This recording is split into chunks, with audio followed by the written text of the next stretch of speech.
Ahead, labor market improvement in the U.S. stalls. Italy's Mario Monti expresses concern about debt woes.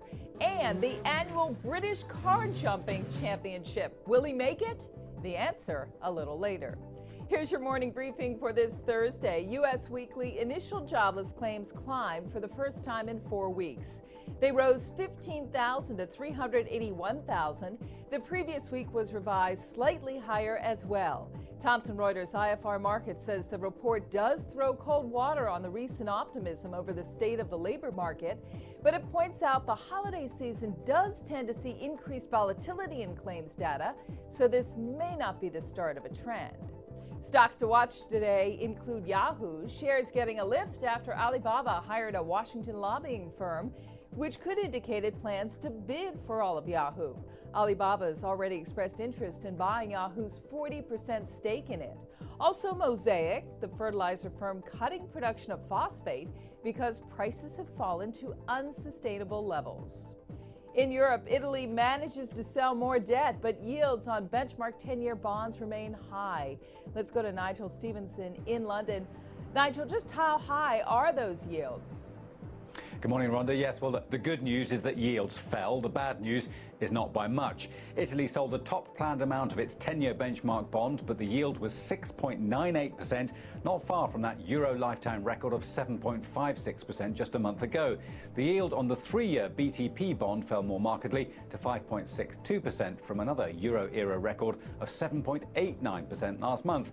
Traders also said that the ECB stepped in after the auction to buy Italian bonds on the open market, as the sale did little to settle nerves about a daunting first quarter for Rome's finances. Rhonda? So Italy's Mario Monti is making some comments on the debt situation in Europe today. What all did he have to say, and what was the response to it? Well, Mr. Monti was holding an end-of-year press conference, and he said that his government would seek to present a broad package of liberalisations, welfare and labour market reforms by the end of January to boost growth. The measures will be outlined to EU finance ministers on January the 23rd. He'll also meet the leaders of France, Germany and the UK in January. And as you mentioned, he's calling for a major increase in the firepower of the bailout fund, the EFSF, or else he says high-debt countries will remain in difficulties. Rhonda? And Nigel, how are stocks reacting to all this? Well, very thin trading once again, but European shares pretty steady. See the FTSE 100 up 0.35 of 1%, but generally not a lot of movement. Banks in particular, French banks, Crédit Agricole and Société Générale, which do have high exposure to Eurozone peripheral debt, among the worst performers.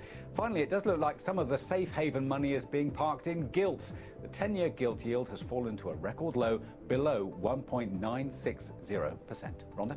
All right, Nigel. Thanks very much for that.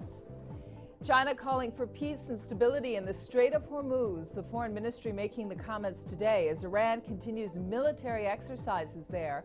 Iran has threatened to block oil shipments through the strait, which is a crucial passage for Middle East suppliers. The threat followed moves by the European Union and the U.S. to tighten sanctions against Iran.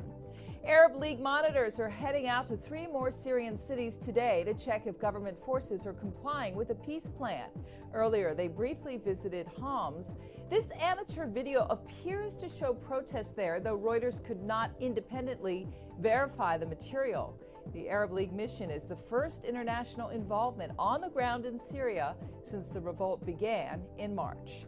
And finally, on a lighter note, Brits take to the air in cars. It is the annual car jumping championship. Evel Knievel, eat your heart out.